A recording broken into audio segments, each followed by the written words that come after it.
The cafe door swings open. A woman in a red dress freezes. Her eyes drop to the wheelchair. Her face twists with disgust she doesn't bother hiding. She turns. Walks out. Just like that. Rain starts falling outside. The man in the wheelchair sits perfectly still, watching her disappear into the crowd. His jaw is tight. His hands rest on the armrests, knuckles white. He built an empire from nothing. Commanded boardrooms. Made billion-dollar decisions before breakfast. But one moment changed everything. One split second that took his legs and left him here, alone in a coffee shop, watching yet another person walk away. What happened in the next hour? Most people wouldn't believe it. The rain comes down harder now, drumming against the windows. Inside the cafe, warmth wraps around everything. The smell of fresh coffee, the low murmur of conversations, the soft jazz playing through speakers mounted near the ceiling. It should feel cozy. Safe. But for Adrian Cross, sitting in his wheelchair near the window, it feels like a spotlight. He can feel them watching. The couple 2 tables over. The businessman in the corner pretending to read his newspaper. The barista wiping down the counter, stealing glances when she thinks he's not looking. They all saw it. They all watched Veronica take one look at him and leave. Adrian's coffee sits untouched in front of him, steam curling up and disappearing into the air. He stares at it like it might hold answers. Like if he looks long enough, the cream swirling through the dark liquid might tell him when exactly his life became this. When he became someone people couldn't even sit with for 5 minutes. His phone buzzes on the table. Marcus probably. His assistant has been calling every 20 minutes since Adrian snuck out of the penthouse this morning. Marcus doesn't understand why Adrian wanted to do this. Why he insisted on meeting someone new. Why he thought things might be different this time. Adrian doesn't pick up the phone. He just sits there, feeling the weight of everything pressing down on his chest. The cafe feels too warm now. Too bright. Too full of people living normal lives while his has shrunk to the width of a wheelchair and the 4 walls of his apartment. Veronica had seemed nice in her messages. Funny even. She'd sent him pictures of her cat doing stupid things. They talked about books, about travel, about dreams. She'd said she couldn't wait to meet him. And maybe that was true. Maybe she really couldn't wait, until she saw the wheelchair. Until the idea of him became the reality of him. The look on her face. That's what kills him. Not the leaving. People leave all the time. But that flash of revulsion, so quick she probably thought he didn't catch it. That moment where her whole body recoiled before her mind could tell her to be polite about it. Adrian's hands are shaking slightly. He grips the armrests tighter, willing them to stop. He's stronger than this. He survived the accident. Survived months of surgeries and rehabilitation and doctors telling him he'd never walk again. He rebuilt his company from a hospital bed, closed deals while nurses changed his IVs. He's Adrian Cross. He doesn't fall apart in coffee shops because of blind dates. Except he's not that Adrian anymore. That Adrian could walk. That Adrian didn't have to worry about whether restaurants had ramps or if bathroom stalls were big enough. That Adrian didn't see pity or discomfort flash across people's faces when they met him. Thunder rumbles outside, making the windows rattle. A flash of lightning illuminates the cafe for a moment, throwing everything into sharp relief. Adrian sees his reflection in the glass. The expensive suit can't hide it. The carefully styled hair doesn't matter.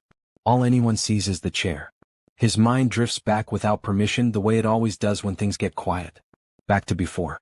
He was standing in his corner office 70 floors up, watching the city spread out beneath him like he owned it. Because in many ways he did. His tech company had just closed a deal that would change everything. 5 years of work finally paying off. His brother called. Said he was in town. Said they should celebrate. Adrian almost said no. He had a dozen meetings scheduled. But something made him say yes. Maybe it was the excitement in his brother's voice. Maybe it was the nagging feeling that he'd been working too much, that life was passing him by while he chased the next big thing. They met at a bar downtown. Drinks turned into more drinks. His brother was talking about his new girlfriend, about maybe proposing. Adrian remembered feeling happy. Genuinely happy. When was the last time he'd felt that? They left around midnight. His brother was too drunk to drive. Adrian was tipsy but functional. He got behind the wheel. The intersection was empty. The light was green. Adrian accelerated through it, still laughing at something his brother had said. He didn't see the truck running the red light until it was too late. The sound of metal crushing. The world spinning. Glass everywhere. His brother screaming his name. Then nothing. He woke up 3 days later. His brother was fine. Bruised and shaken, but fine. Adrian's legs, though. The doctors used words like severed spinal cord, and permanent damage, and lucky to be alive. Lucky. Adrian's hands clench on the armrests. The coffee shop comes back into focus. The memory fades but the ache doesn't. It never does. A child is staring at him. A little boy, maybe 4, standing next to his mother by the pastry counter. His eyes are wide, fixed on the wheelchair. The mother notices, quickly pulls him away, whispers something in his ear. The boy looks back once more before they disappear out the door.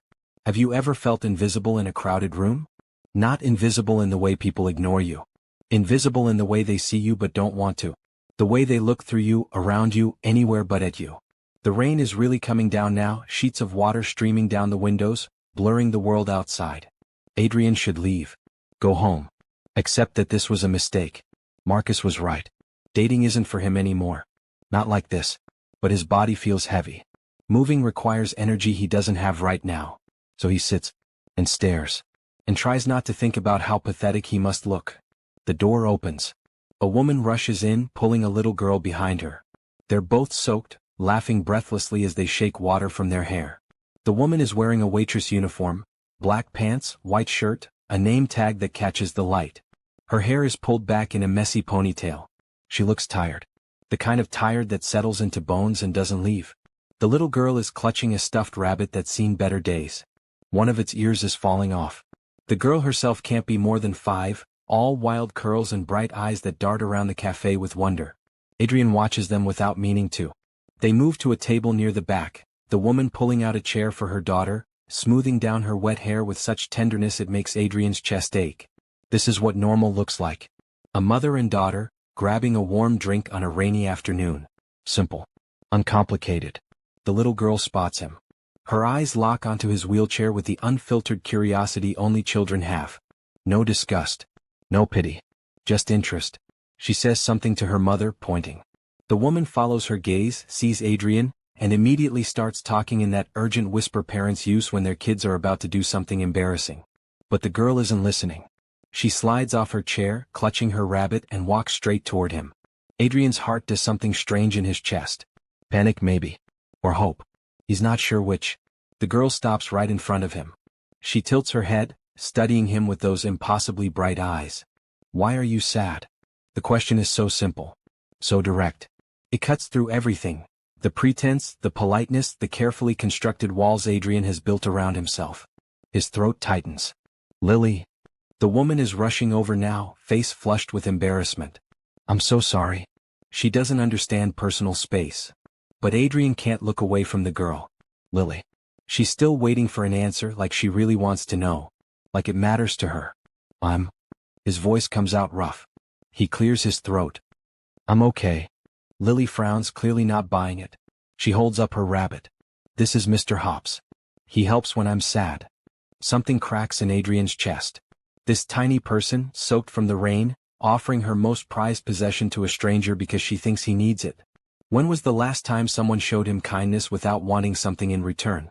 Lily, come on. The woman, Nina, according to her name tag, gently takes her daughter's shoulder. She looks at Adrian with apologetic eyes. I'm really sorry. We'll get out of your hair. Wait. Adrian surprises himself. It's okay. She's fine. Nina hesitates.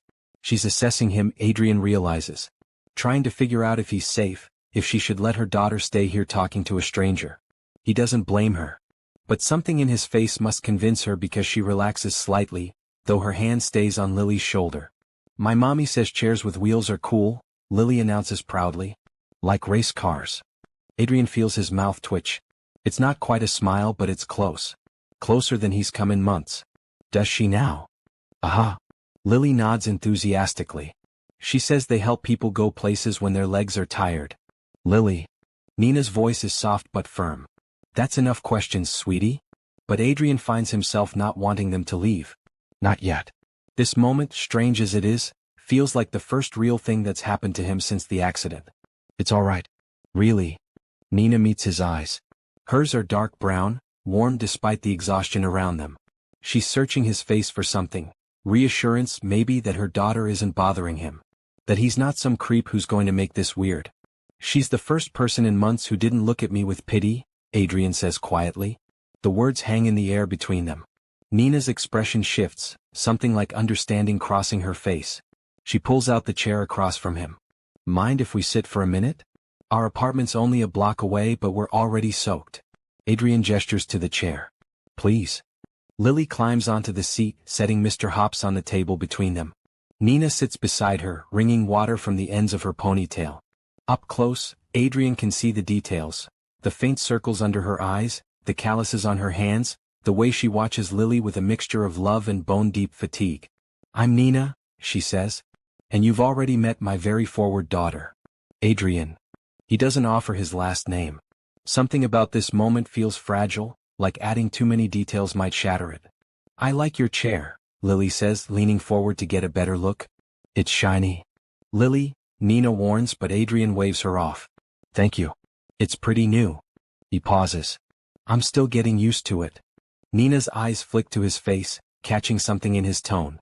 Recent. 2 years. Feels both like forever and yesterday. Car accident. I'm sorry. And she means it. He can tell because she doesn't follow it up with platitudes or inspirational garbage about things happening for a reason. She just lets the words sit there, simple and honest. Lily is running her small hand along the armrest of his wheelchair, fascinated by the smooth metal. Does it go fast? Pretty fast. Can you do wheelies? Adrian feels that almost smile again. I haven't tried. You should try. Wheelies are cool. Nina laughs softly and the sound does something to the air in the cafe. Makes it lighter somehow. Lily thinks everything should do wheelies. Bikes, cars, shopping carts. Shopping carts? Adrian raises an eyebrow. There was an incident at the grocery store last month, Nina says, and there's a story there that makes her eyes crinkle at the corners. We're no longer welcome at the one on 5th Street. Adrian finds himself genuinely curious. What happened? She loaded it up with every cereal box she could reach and tried to launch it down the parking lot ramp. It was gonna be awesome, Lily adds with complete sincerity. But the wheels got stuck. The wheels got stuck because the cart was overloaded and you nearly took out Mrs. Henderson from the 2nd floor, Nina corrects, but she's smiling. We had to bring her cookies for a week. There's so much life in this story. So much chaos and laughter and normalcy. Adrian realizes he's hungry for it, this glimpse into a world that isn't boardrooms and hospitals and empty penthouses. What kind of cookies? He asks. Lily's face lights up. Chocolate chip. With extra chips. I helped. She helped eat most of the dough before it made it into the oven, Nina says. Which is why Mrs. Henderson only got 3 actual cookies. The dough was really good, Lily defends. The waiter appears with a fresh pot of coffee, clearly trying not to stare at Adrian's wheelchair. Can I get you ladies anything? Hot chocolate.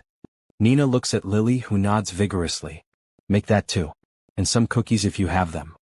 Actually, Adrian finds himself saying, put it on my tab. And bring whatever cookies you recommend. Nina opens her mouth to protest, but something in Adrian's expression stops her. Maybe she sees how much he needs this. This simple, normal interaction. This conversation that isn't about his condition or his company or his tragic story. Thank you, she says finally. The waiter nods and disappears. An awkward silence stretches. Adrian is suddenly aware that he's basically forced himself into having coffee with a stranger and her child. What is he doing? This isn't him. He doesn't do spontaneous. He doesn't talk to random people in cafes. Except here he is. So, Nina says carefully. Business, you said? Adrian nods. Tech stuff. It's boring. It's not boring. It's a multi-billion-dollar empire that he built from scratch. But saying that would change everything. People always change when they know who he is. What he's worth. Boring pays the bills though, Nina says, and there's weight in those words. The weight of someone who knows exactly how hard it is to make ends meet. What about you? Adrian asks. Nina gestures to her uniform. Server at 3 different places. This is the fancy one. 3 jobs. 2.5 technically. One's just weekends. She says it matter-of-factly, like working herself to exhaustion is just what people do. Single mom hours. We make it work. Lily is coloring on a napkin now, humming to herself. Nina watches her with such fierce love it's almost painful to see. Her father? Adrian asks, then immediately regrets it. Sorry? That's none of my. Gone before she was born, Nina says simply. Found out I was pregnant and he found out he had dreams that didn't include diapers and midnight feedings. There's no bitterness in her voice. Just acceptance. Adrian wonders how long it took to reach that place, where betrayal becomes just another fact of life. His loss, Adrian says. Nina looks at him, really looks at him, and something passes between them. An understanding. They're both alone in different ways. Both dealing with circumstances they didn't choose. She's the best thing that ever happened to me, Nina says quietly. Even when I'm exhausted and broke and questioning every decision I've ever made, she's still the best thing. The hot chocolates arrive, along with a plate piled high with various cookies. Lily's eyes go wide. Whoa. Dig in, Adrian says. Lily doesn't need to be told twice. She grabs a chocolate chip cookie and takes a huge bite, getting crumbs everywhere. Nina takes a snickerdoodle, breaking off a piece and savoring it like it's the first thing she's eaten all day. Maybe it is. They sit in comfortable silence for a moment, rain still drumming against the windows. Adrian realizes he feels something he hasn't felt in 2 years. Normal. Like he's just a person in a cafe having coffee with other people. Not a tragedy. Not a before and after story. Just here. Can I ask you something? Nina says. Adrian tenses. Here it comes. The inevitable question about what happened, how he deals with it, if he's okay. That woman who walked out earlier. Nina's voice is gentle. Was she someone important? Adrian's jaw tightens. Blind date. Understanding floods Nina's face. Ah. She took one look at the chair and remembered she had a work emergency. I'm sorry. Nina's hand moves across the table, like she's going to touch his, then stops halfway. That's really awful. It happens. Adrian tries to sound casual and fails completely. Doesn't make it less awful. Lily is watching them now, chocolate on her face, picking up on the tension even if she doesn't understand it. Did she not like wheelchairs? Something like that, Adrian says. That's dumb. Lily's voice is matter-of-fact. Wheelchairs are cool. Out of the mouths of children. Adrian feels that crack in his chest widen. This 5-year-old with her falling-apart stuffed rabbit and chocolate-covered face, sees what adults can't. A chair is just a chair. A person is just a person. You're right, he says. It is dumb. Nina is studying him with those dark eyes. For what it's worth, she's an idiot. You don't know me. I know you've been kind to my overly curious daughter. I know you bought us cookies when you didn't have to. I know you're sitting here talking to us instead of making us feel like we're intruding. Nina pauses. That counts for something. It does count. Adrian knows it does. But knowing it and feeling it are different things. 2 years of rejection and pity and carefully masked disgust have taught him that kindness is the exception, not the rule. His phone buzzes again. Marcus. Definitely Marcus. Adrian glances at the screen. 15 missed calls. Someone really wants to talk to you, Nina observes. My assistant. He worries. Must be nice having someone worry about you. There's no envy in her voice, just simple observation. Adrian wonders when the last time someone worried about Nina was. Who takes care of the caretaker? Outside, a sleek black car pulls up to the curb. Adrian's stomach drops. He knows that car. Knows exactly who's inside. I should probably, he starts. The cafe door opens. Marcus steps in, all 6'3" of him, wearing a suit that costs more than most people's monthly rent. He spots Adrian immediately, relief flooding his face before he can hide it. Then his eyes take in Nina and Lily, the cookies, the cozy little scene, and confusion replaces the relief. Sir, Marcus says, moving toward the table with the efficiency of someone who's used to taking control. You missed the 3 o'clock board meeting. The jet's been waiting for 40 minutes. Sir. Jet. Board meeting. Adrian watches Nina's expression change. Watches understanding dawn. Watches her walls go up so fast it's like watching a door slam shut. Sir, she repeats quietly. Lily, oblivious, is still munching her cookie. You have a jet? Like an airplane jet. Marcus looks between Adrian and Nina, clearly trying to figure out the situation. Mr. Cross, we really need to. Mr. Cross. Nina stands up, pulling her purse onto her shoulder. As in Adrian Cross? The tech billionaire. The way she says it. Like he's lied to her. Like he's been playing some kind of game. Nina, wait. Come on, Lily. Nina's voice is tight. We need to go. But the cookies. Now please. Lily senses the shift in her mother's mood and scrambles down from the chair, clutching Mr. Hops. She looks at Adrian with confusion. Bye. Adrian wants to explain. Wants to tell Nina that he didn't lie, he just didn't volunteer information. That this, whatever this was, felt real because he wasn't Adrian Cross, billionaire CEO. He was just Adrian. Just a person. But Nina is already moving toward the door, one hand on Lily's shoulder, not looking back. Nina, he calls after her. She pauses at the door. Turns. Her eyes are hard now, protective. I don't need charity from rich people. The words hit harder than they should. Adrian feels something in his chest collapse. That's not what this was, he says, but she's already gone, the door swinging shut behind her. The cafe suddenly feels too quiet. Too empty. Marcus is standing there, clearly uncomfortable, waiting for instructions. Adrian stares at the door. At the rain. At the empty chairs where 5 minutes ago, he felt normal for the first time in 2 years. Sir? Marcus prompts gently. Should I run a background check on her? Marcus asks. Adrian turns to him sharply. No. But sir. I said no. Adrian's voice is harder than he means it to be. Let it go. Marcus nods, though he looks unconvinced. The car's outside whenever you're ready. Adrian looks at the table. The half-empty hot chocolates. The plate of cookies. Mr. Hops, forgotten in Lily's rush to leave, sitting next to the napkin she'd been coloring on. He'd walked away from billion-dollar deals without a second thought. Made decisions that affected thousands of lives with cold calculation. But he can't stop staring at that stuffed rabbit, at that hastily drawn picture of what might be a person or might be a flower, and feeling like he just lost something irreplaceable. Sir? Marcus says again. Adrian wheels himself toward the door. Marcus follows, umbrella already open, ready to shield him from the rain. They make it to the car. Marcus helps him in with practiced efficiency, folding the wheelchair and storing it in the trunk. The leather seats are warm. Climate-controlled. Everything in Adrian's life is controlled, managed, calculated. Everything except the look on Nina's face when she realized who he was. The car pulls away from the curb. Adrian watches the cafe disappear through the rain-streaked window. Watches the whole afternoon dissolve like it never happened. But it did happen. For 20 minutes he wasn't the paralyzed billionaire. He wasn't a tragedy or an inspiration or a cautionary tale. He was just someone talking to someone else. Sharing cookies with a little girl who thought wheelchairs were cool. Neither of them knew this conversation would change everything. But should she have walked away? Adrian doesn't have an answer. Not yet. The car ride back feels longer than it should.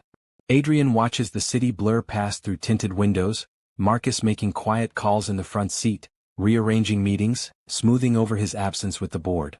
Everything can be fixed with the right words, the right amount of money. Everything except the look on Nina's face when she walked away. The penthouse is exactly as he left it.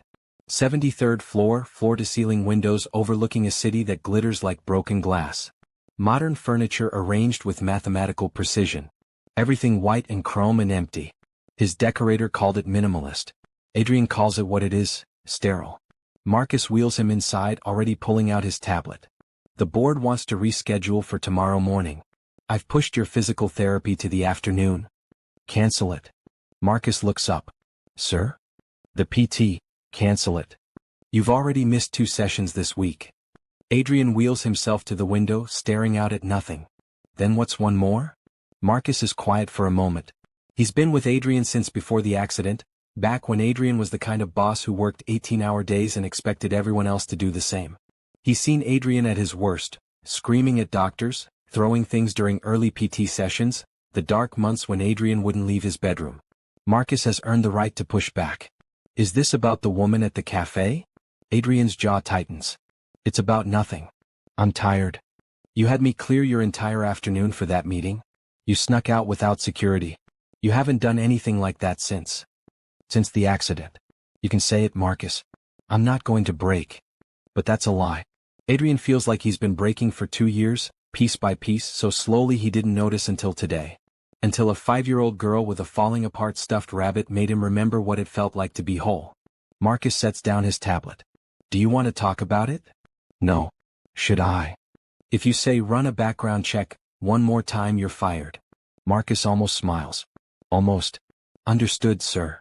He leaves Adrian alone with the city and the silence. Adrian sits at the window until the sun sets, until the sky turns purple and gold, until the lights below start twinkling on one by one. Somewhere down there, Nina is putting Lily to bed. Reading her a story, maybe. Tucking her in. Living a life that has nothing to do with board meetings or private jets or penthouses that feel like expensive prisons. Adrian's phone buzzes. A text from his brother. Asterisk, heard you bailed on the board. Everything okay? Asterisk. Everything's fine, Adrian types back. Just tired. His brother's response is immediate. Want company? No. Get some sleep. He stares at the phone after his brother stops responding. The last message in their thread before today is from 3 weeks ago. Before that, a month. They used to be close. Before the accident. Before Adrian pushed everyone away because it was easier than seeing pity in their eyes every single day. The physical therapy room is on the second floor of the penthouse.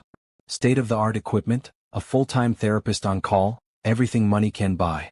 Adrian wheels himself down there anyway even though he cancelled.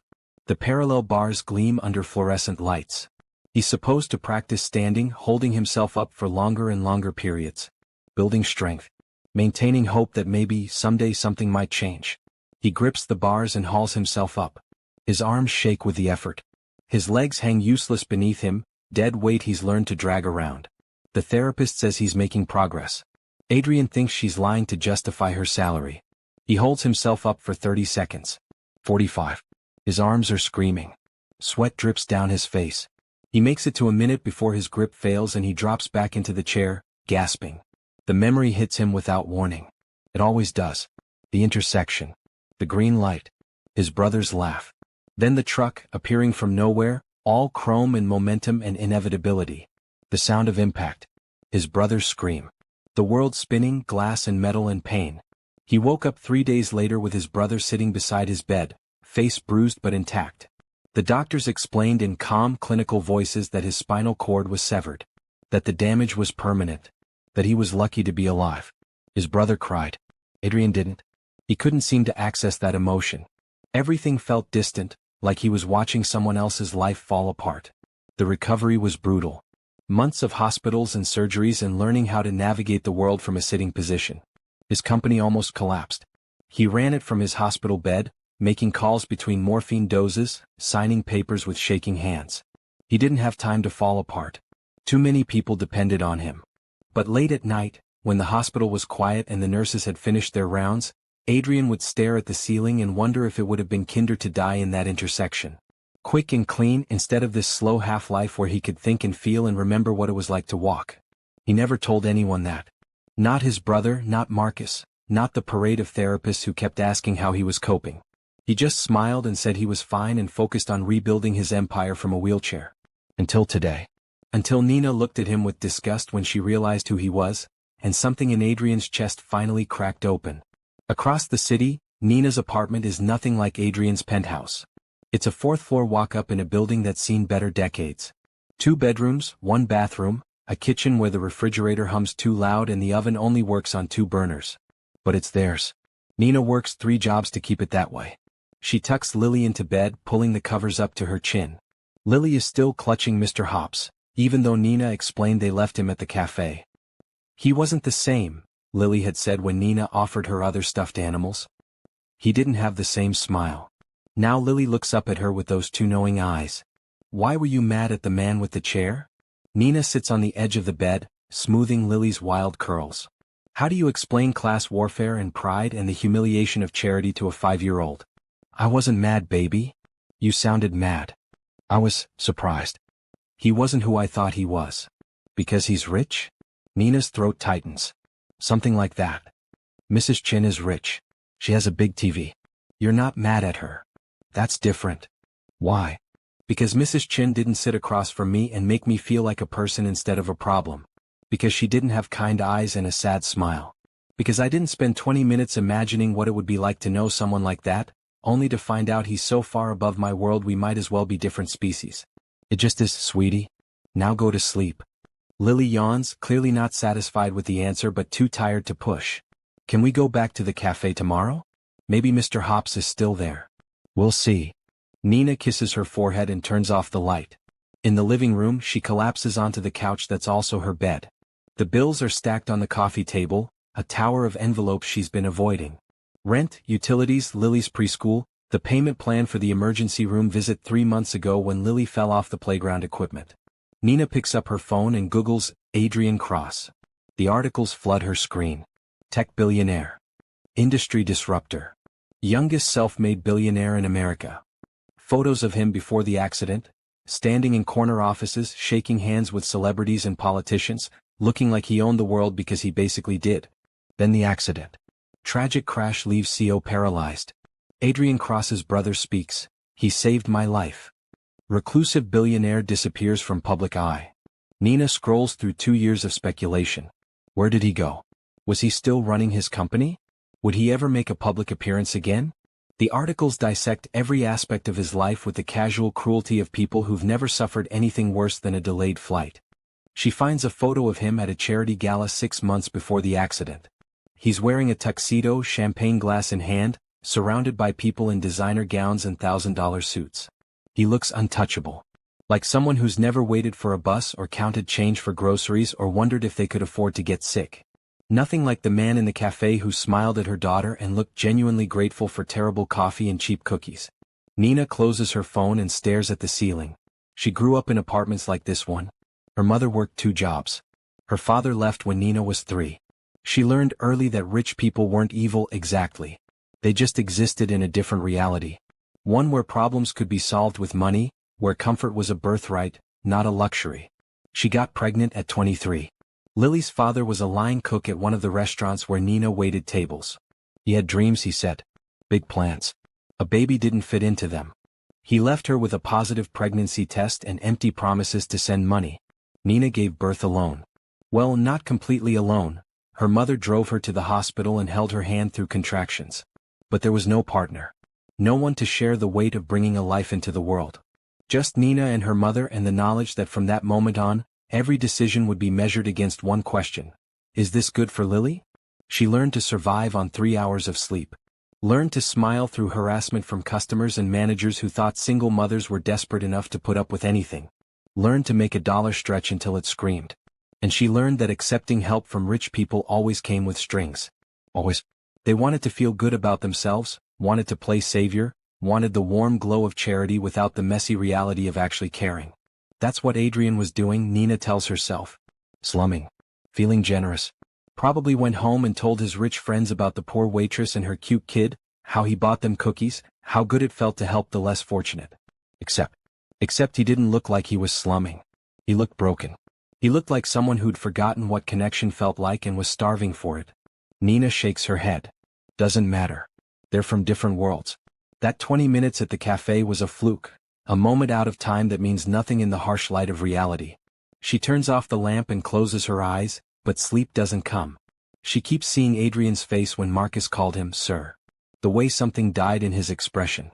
The way he looked at her when she walked away. Both stare out windows at the same city. His view stretches for miles, a kingdom of light and steel. Hers is a narrow slice between buildings, a patch of sky she can claim as her own. He has everything but freedom. She has freedom but nothing. Who has it worse? The question hangs in the air, unanswered. A week passes. Adrian tells himself he's not going back to the cafe. There's no point. Nina made herself clear. Marcus doesn't mention the incident again, though Adrian catches him watching sometimes, assessing, worrying in that silent way of his. The board meeting happens. Adrian sits at the head of the table, making decisions about acquisitions and market strategies, his mind only half present. He closes a deal worth $300 million and feels nothing. His brother calls. Adrian doesn't answer. His physical therapist shows up for their session. Adrian goes through the motions, counting reps, pretending progress is happening. Everything is fine. Everything is exactly as it was before that rainy afternoon. Except it's not. Adrian dreams about chocolate chip cookies and stuffed rabbits. Wakes up thinking about warm brown eyes and a laugh that made the air feel lighter. Catches himself wondering if Lily ever found Mr. Hops, if Nina's still angry, if they ever talk about the weird man in the wheelchair who bought them coffee. On the 7th day, Adrian wheels himself into Marcus's office. I need you to take me somewhere. Marcus looks up from his computer. Where? That cafe. The one from last week. Sir. I'm not asking, Marcus. I'm telling you. Something in Adrian's voice must convince him because Marcus just nods and grabs his keys. The drive is silent. Adrian stares out the window, his heart doing strange things in his chest. What is he even doing? What does he think is going to happen?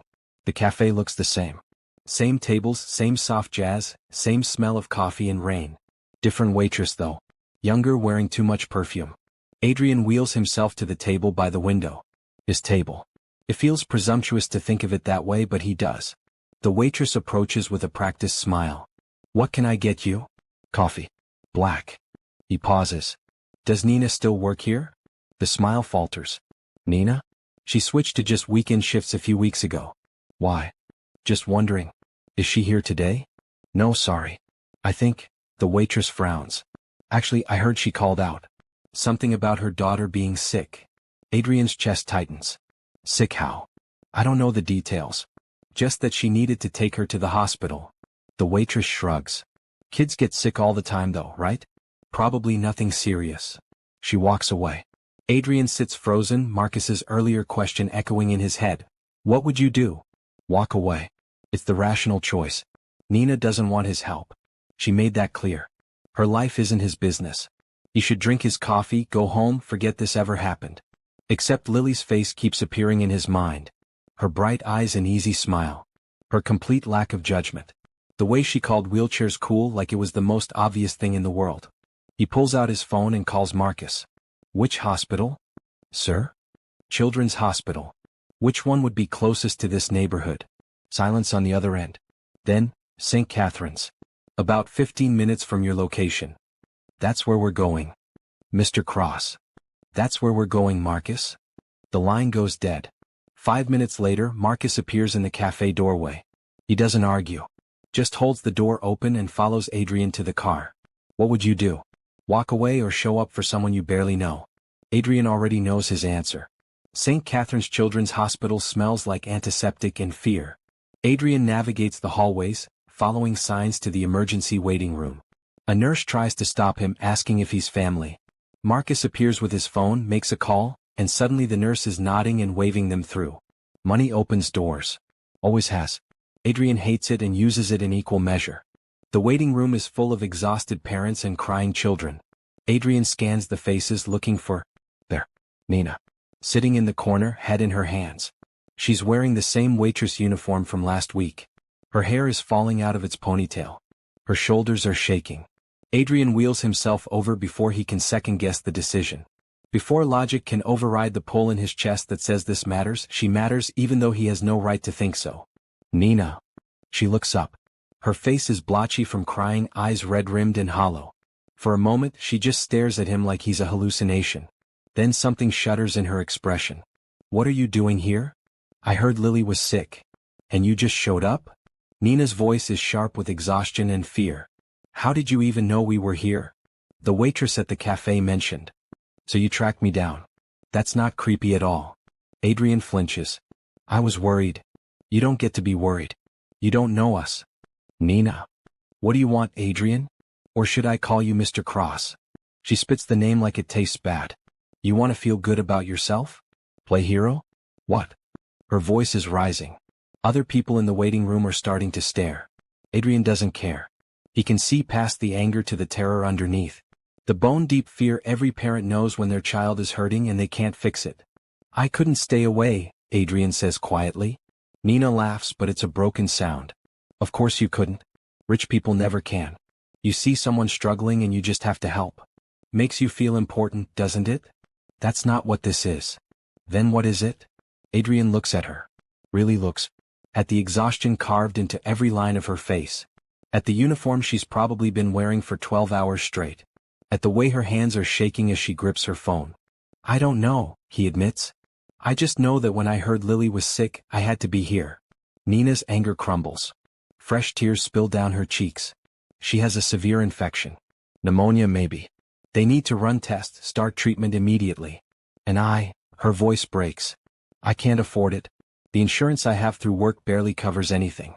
They want $3,000 up front before they'll even. She dissolves into sobs. Raw, wrenching sounds that come from somewhere deep and primal. Adrian wants to touch her, offer comfort, but he doesn't know if he's allowed. Let me help. Nina shakes her head violently. I told you. Not charity. Alone. Adrian leans forward, urgent. Or let me pay it forward. Someone helped me once when I needed it. It's a lie. No one helped Adrian. He built everything himself, fought for every dollar. But it's the right lie. The one that might let Nina keep her pride while saving her daughter. I can't. But her voice is weakening. Yes, you can. I'll never be able to pay you back. So don't. Or do. I don't care. Adrian's voice is raw with something he can't name. I just need to know Lily's okay. Nina looks at him for a long moment. Searching his face for ulterior motives, for the catch, for whatever makes rich people do these things. Adrian lets her look. He has nothing to hide. No agenda beyond the simple, inexplicable truth that this matters to him in a way nothing has mattered in years. A doctor appears in the doorway. Rodriguez. Nina shoots to her feet. That's me. We need to start treatment now. Do you have authorization for? I'll handle it. Adrian wheels forward, pulling out his phone. Whatever she needs. Bill it to this account. He shows the doctor his screen. The doctor's eyes widen, recognition flickering across his face. Mr. Cross. Of course.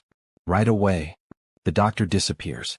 Nina is staring at Adrian like she's never seen him before. Why are you doing this? I told you. I couldn't stay away. But why? We're nothing to you. Just random people you met at a cafe. Adrian thinks about his empty penthouse. About 2 years of isolation and pity and feeling like a ghost in his own life. About 20 minutes with a little girl who thought wheelchairs were cool and a woman who looked at him like he was just a person. Maybe I needed random people, he says quietly. The doctor returns. We're starting treatment now. She's going to be fine, Ms. Rodriguez. You can see her in about 20 minutes. Nina's knees buckle. She grabs the chair beside her for support, gasping like she's been underwater and finally found air. Adrian reaches out without thinking, his hand closing around hers. She doesn't pull away. They stay like that for a long moment. Her hand in his, both of them breathing, both of them present. It's the first time Adrian has touched another person. Really touched them, not a handshake or a physical therapy exercise, since the accident. Her hand is warm. Calloused. Real. Okay, Nina whispers. Okay. But I'll pay you back. Every cent. Adrian nods. It's a lie they both need right now. Every cent. I mean it. I know. She squeezes his hand. Brief. Barely there. But Adrian feels it like electricity down his spine. Thank you, Nina says, and her voice cracks on the words. You're welcome. They sit in the waiting room, hands still connected, while somewhere down the hall, Lily gets the treatment that will save her life. Other families come and go. Nurses make announcements. The TV in the corner plays a game show no one is watching. Adrian doesn't let go. Neither does Nina. She had no idea what she just accepted. And neither did he. The hospital becomes Adrian's second home over the next few days. He tells himself it's practical. He funded Lily's treatment, so naturally he should check on his investment. Make sure the money is being used properly. That's what businessmen do. Marcus doesn't buy it. Neither does Adrian if he's being honest. The truth sits in his chest every morning when he wheels into the children's ward. The truth is in how his pulse quickens when he rounds the corner to Lily's room. In how he's memorized Nina's schedule, which job she's at, when she'll be here, when she'll be exhausted and running on coffee and fear. Lily's room is on the 3rd floor, painted in cheerful yellows and blues that try too hard to hide the reality of sick children. But Lily doesn't seem to notice the desperation in the decor. She's already bouncing back, color returning to her cheeks, that irrepressible energy flooding back into her small body. Adrian? She squeals when she sees him on the 2nd day, holding up a piece of paper. Look what I drew. It's a picture of 3 figures. One in what's clearly meant to be a wheelchair. One with wild curly hair. One small, holding something that might be a rabbit. That's us, Lily explains unnecessarily. You and me and Mommy. And Mr. Hops, but I couldn't remember what he looked like exactly. Adrian's throat tightens. Like they're a unit. Like he belongs in this crayon drawing of her life. Nina is sitting in the chair beside the bed, watching this exchange with an expression Adrian can't quite read. Suspicious, maybe. Or scared. Probably both. It's beautiful, Adrian says and means it. You can keep it. Lily thrusts the paper at him. For your refrigerator. Adrian carefully takes the drawing, holding it like the treasure it is. Thank you. Nina shifts in her chair. Lily, honey, let Adrian breathe. He doesn't need to see every single picture you draw. But they're good pictures. They are, Adrian agrees. Very good. Lily beams and immediately starts on another one. Adrian wheels closer to Nina's chair, lowering his voice. How are you holding up? Nina's hands are wrapped around a paper coffee cup, probably her 4th of the day. I'm fine. That's not an answer. It's the only one I have. She glances at him, then away. The treatment's working. That's what matters. And the bills are being handled by you. Against my better judgment. She takes a sip of coffee, grimacing at the taste. I will pay you back. I know. I mean it, Adrian. Every cent. I know you do. They sit in silence for a moment. Other families pass in the hallway. Nurses make their rounds. The hospital hums with its own particular rhythm, beeping machines and hushed conversations and the occasional cry of a child who doesn't understand why they hurt. "Why do you keep coming back?" Nina asks suddenly. Adrian considers lying. Considers giving her the practical answer about investments and responsibility. But something about this place, about the way Lily draws them as a family, makes him want to be honest. "Because I don't want to leave." Nina looks at him then. Really looks. Her eyes trace his face like she's searching for something. The catch. The angle. The real reason a billionaire keeps showing up at a children's hospital to sit with a waitress and her daughter. "We're not a charity case," she says quietly. "I know. And we're not. I don't know what you think this is, but I don't think it's anything." Adrian meets her gaze. "I just know that when I'm here I feel less alone." The honesty of it lands between them. Nina's expression softens just slightly. Just enough for Adrian to see past the walls to the exhaustion underneath. The fear. The fierce protective love that would burn down the world for her daughter. "Done," Lily announces, holding up another picture. This one appears to be a wheelchair with wings. "Now you can fly." Adrian smiles. It's getting easier, he realizes. The smiling. The feeling like maybe life isn't just something to endure. Other families notice him. Of course they do. A man in an expensive wheelchair, wearing suits that cost more than most cars, visiting the same room every day. Whispers follow him through the halls. Parents nudge each other, pull out phones, take discreet pictures. On the third day, Nina overhears two nurses talking by the medication cart. "That's Adrian Cross," one says. "The tech billionaire." "No way. Here? I swear. Google him. He's worth like $10 billion or something insane." "What's he doing in the children's ward?" "Visiting that little girl in 304.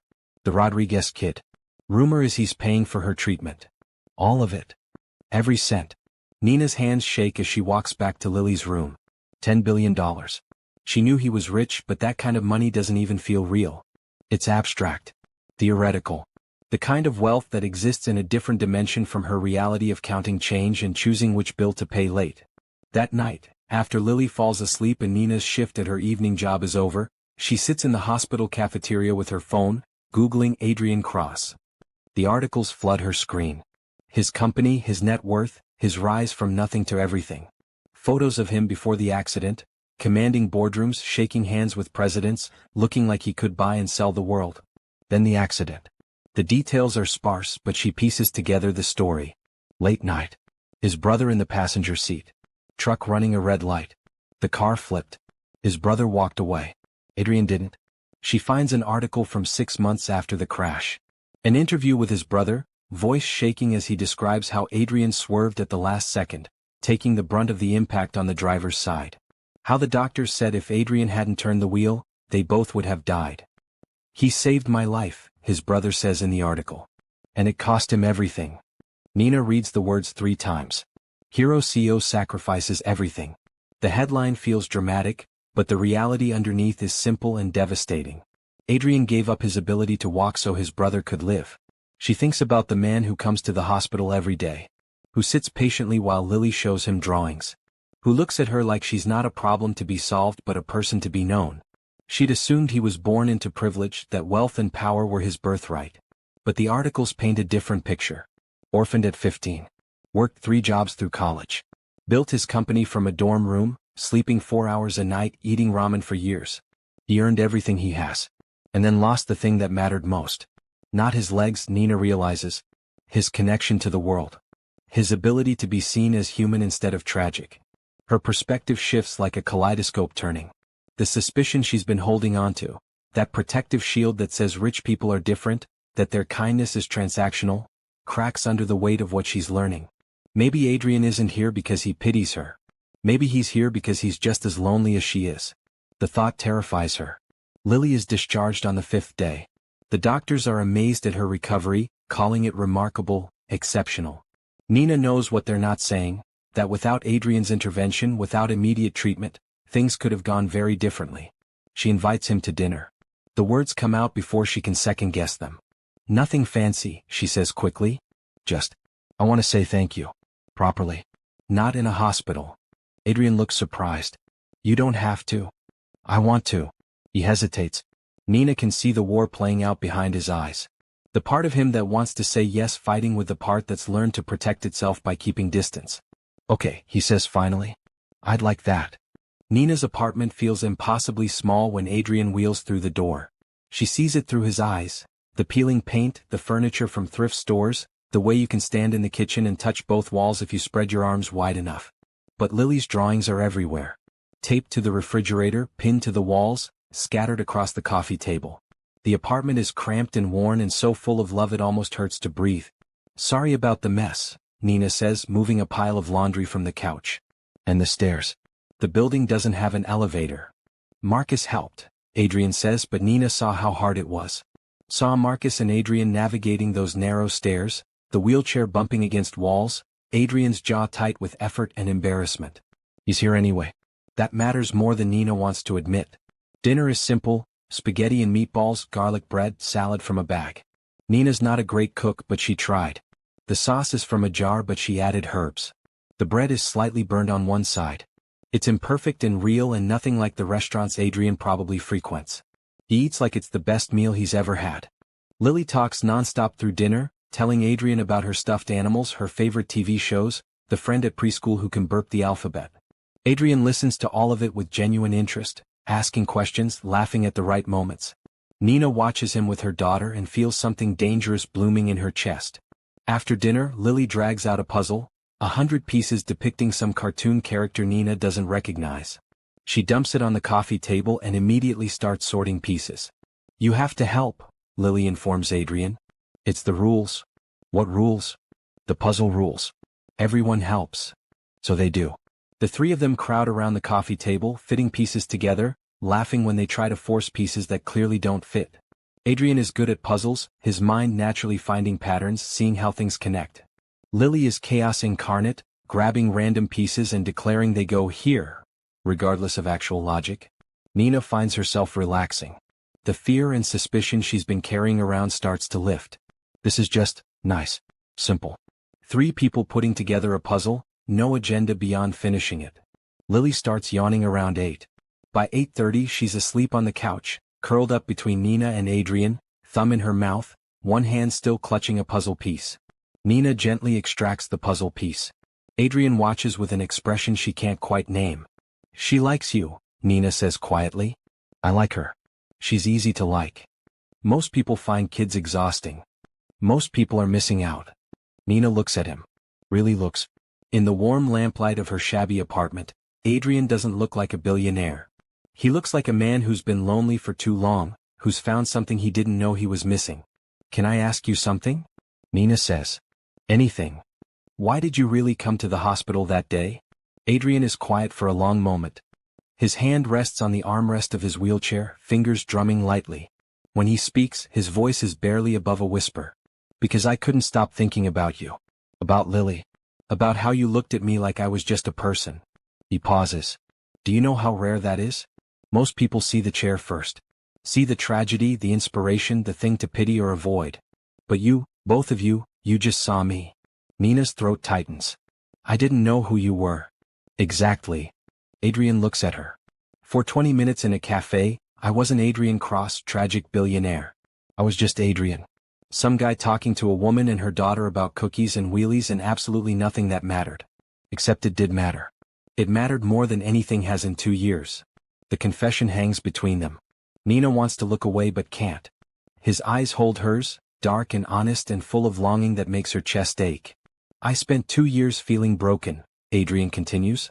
Like the accident took more than my legs. Took to me. Who I was. Who I could be. And then a 5-year-old girl told me wheelchairs were cool, and her mother didn't look at me with pity, and I remembered what it felt like to be whole.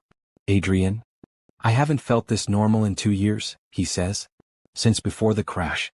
Since before everything fell apart. Nina reaches out. Her hand covers his on the armrest. Normal is overrated anyway. He laughs softly. Is it? Completely. She squeezes his hand. You're not broken. You're just different now. Different isn't less. It feels like less. I know. But it's not. Nina holds his gaze. You saved your brother's life. You built an empire. You showed up at a hospital for a kid you barely knew. That's not broken. That's brave. Something cracks in Adrian's expression. His eyes shine with unshed tears. I don't feel brave. That's usually when we are. They sit like that, hands connected, Lily asleep between them, the puzzle half finished on the table. Nina's apartment has never felt more full. More right. Adrian's phone buzzes. He ignores it. It buzzes again. And again. You should probably, Nina starts. It's just Marcus. It might be important. Adrian reluctantly pulls out his phone. His expression changes as he reads. There's a problem. With the company.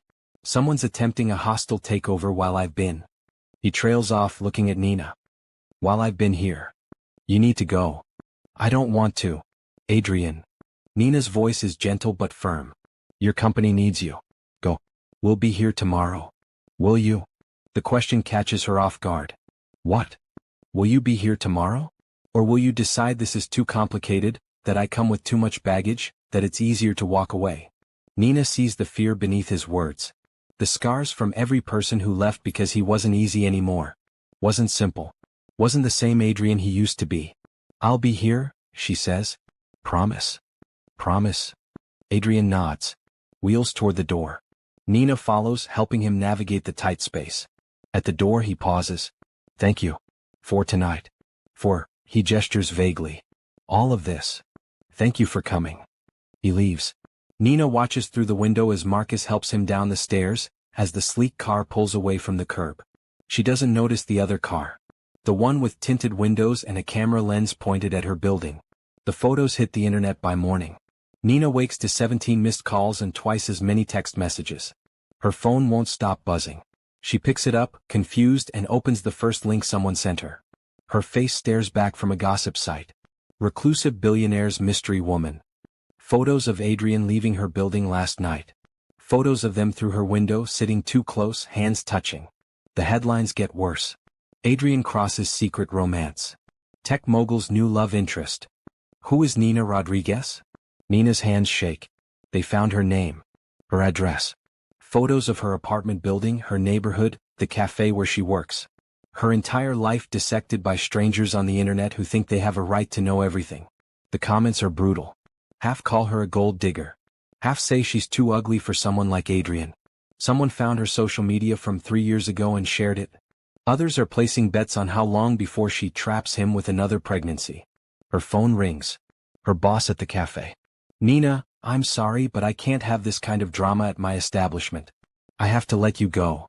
What? You're firing me because of photos? I have reporters calling. Customers asking questions. It's disruptive. I'm sorry. The line goes dead. Nina stands in her kitchen, phone in shaking hands, the world collapsing around her. This is what she was afraid of. This is why rich people and normal people don't mix. Their worlds operate on different rules, and when they collide, people like her get crushed. Lily appears in the doorway, rubbing her eyes. Mommy? Why are there people outside? Nina looks out the window. Reporters. 3 of them, with cameras and microphones, camped on her stoop. One notices her in the window and the cameras immediately turn her direction. Lily moves to the window. What are they doing?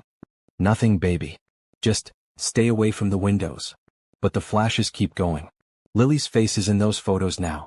A 5-year-old who didn't ask for any of this, whose only crime was being kind to a stranger. Nina calls Adrian. Her hands are shaking so hard she almost drops the phone. Nina, he starts, but she cuts him off. This was a mistake. All of it. I can't. My daughter is scared. There are reporters outside my building. I just lost my job. This is exactly what I was afraid of. I can fix this. No, you can't. This is your world, Adrian. Not mine. And I won't let Lily grow up in a fishbowl because I made a stupid decision. It wasn't stupid. Stay away from us.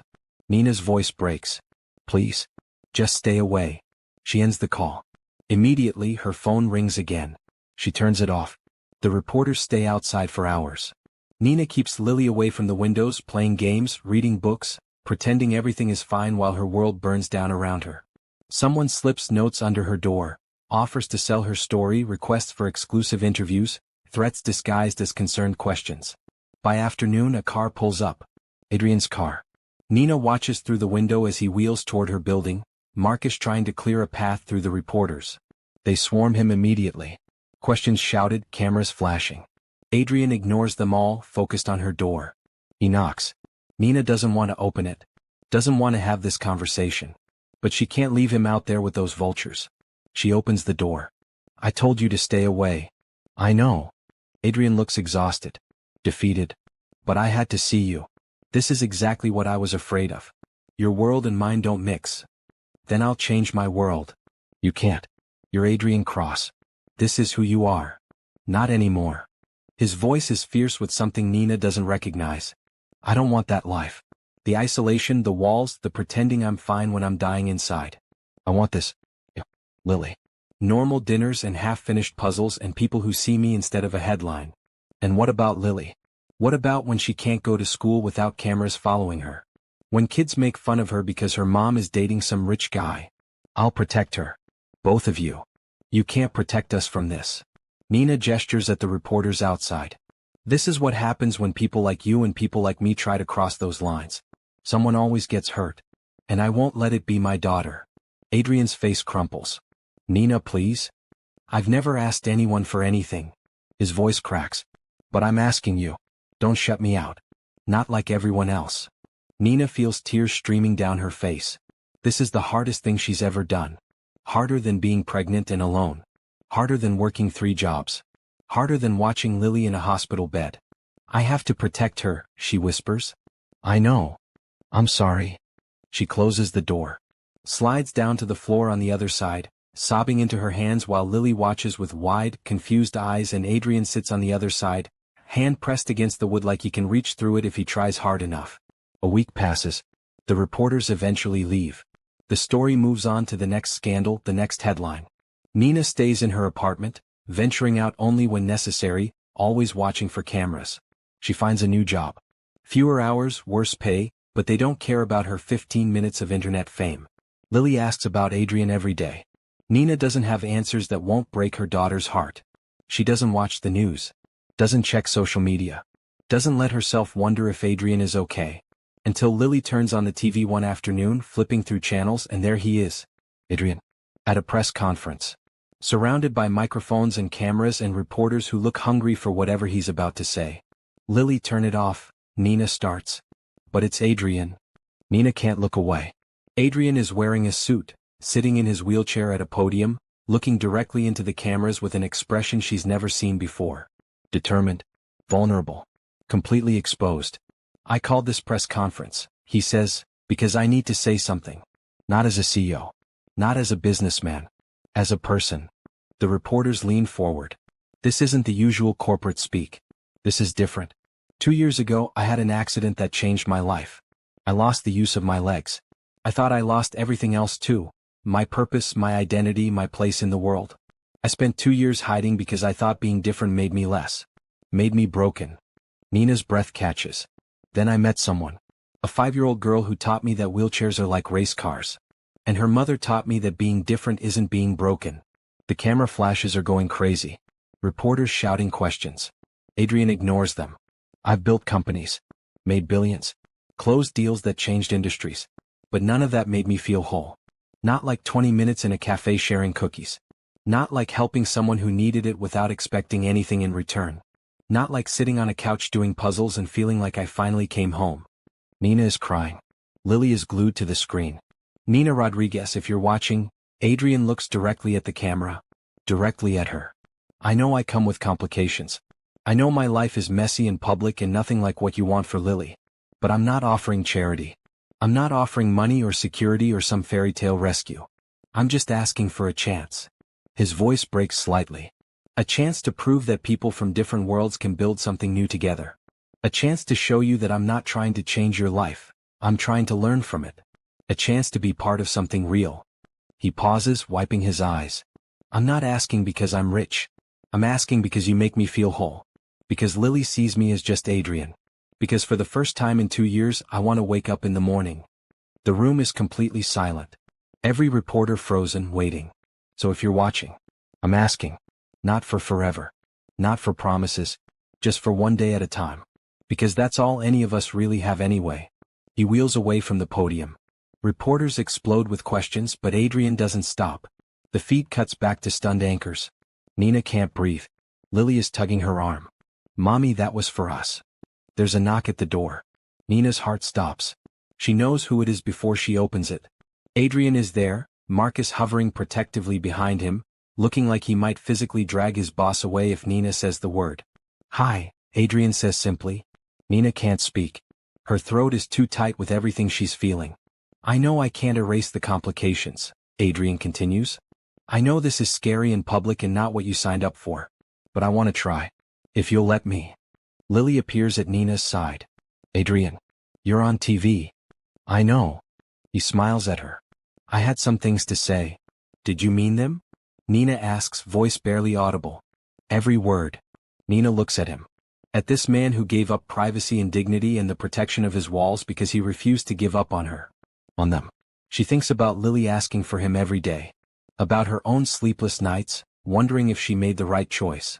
About how empty her apartment feels without puzzle pieces scattered on the floor. "One day at a time?" she asks. Relief floods Adrian's face. "One day at a time. No promises?" "No promises. And if it gets too complicated, we'll figure it out. Together." Lily doesn't wait for permission. She launches herself at Adrian, wrapping her arms around his neck. He holds her, eyes closed, breathing her in. Nina steps forward. Joins them. The three of them in her doorway, cameras probably still watching from somewhere, the whole world witnessing this moment. But for once, Nina doesn't care about the cameras. Doesn't care about the complications. She cares about this. The way Adrian holds Lily like she's precious. The way he looks at Nina like she's his entire world. The way it feels to be part of something bigger than her fear. "Come inside," she says. "I think we have a puzzle to finish." Adrian smiles. That genuine, unguarded smile she's come to recognize. "I'd like that." They move inside. Marcus makes himself scarce. The door closes on the outside world with all its noise and judgment and impossible expectations. It's just them. Nina and Adrian and Lily. A family that doesn't make sense on paper but feels right in all the ways that matter. Lily digs through her toy box and emerges triumphant. "Look. I found him. Mr. Hops. The stuffed rabbit from the cafe. Somehow still with them, witness to where this all started." Lily places Mr. Hops carefully in Adrian's lap. "He's for when you're sad. But you don't look sad anymore." Adrian holds the rabbit like it's made of gold. "I'm not sad anymore." "Good." Lily plops down next to him. "Now we can do puzzles forever." "Forever might be a while," Nina says, but she's smiling. "Then we'll do lots of puzzles," Lily declares with 5-year-old logic. They settle around the coffee table. The puzzle from last week is still there, half finished. They pick up where they left off, fitting pieces together, building something complete from scattered fragments. Outside, the city keeps spinning. Headlines keep printing. The world keeps judging and speculating and deciding what they think about the billionaire and the waitress and their impossible story. But inside this small apartment with peeling paint and love-filled walls, none of that matters. What matters is this moment. This connection. This choice to show up for each other one day at a time. Sometimes the people who save us are the ones we never saw coming. The ones who appear in coffee shops on rainy afternoons. The ones who see wheelchairs as race cars and kindness as strength. The ones who teach us that being different isn't being broken. It's being brave enough to be yourself. Their story is just beginning. And if you want to see what happens next, you know what to do. Because love this real? It's worth following. Nina leans against Adrian's shoulder. He turns his head slightly, pressing a kiss to her temple. Lily chatters about puzzle pieces and races cars and all the adventures they're going to have. The puzzle slowly takes shape. Piece by piece. One day at a time. Just like them.